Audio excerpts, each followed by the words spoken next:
So I got this stitching properly now.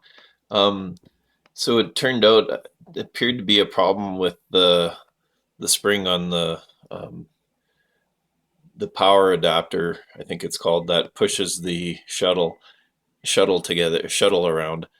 So the spring that I'm talking about is this one right here.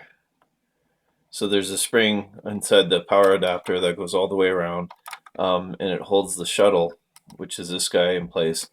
Um, and what was happening was that when when it came down, um, the hook on the shuttle would pick up the thread, pick up the loop. It would go across here, and then you see how this thread pops off of the hook and then gets pulled up and slides up.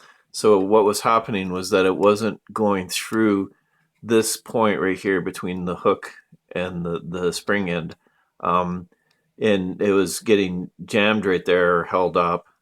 And then when the shuttle would go back, that loop would be brought back up, and then the hook on the shuttle would grab another loop, and so you'd have a couple loops, and then maybe one might pop through and get in. And I was having all sorts of rat's nests on the top thread stitch.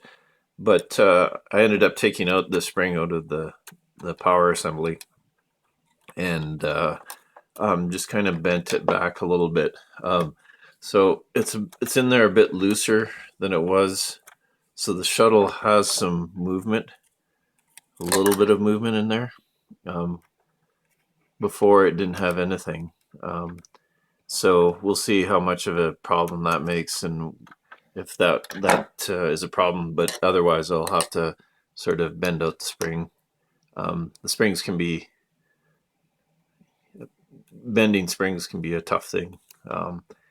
Number one, you can break them pretty easily. So this is just, hopefully, doesn't it sits right. Otherwise, more spring bending. Anyways, that's how I got it.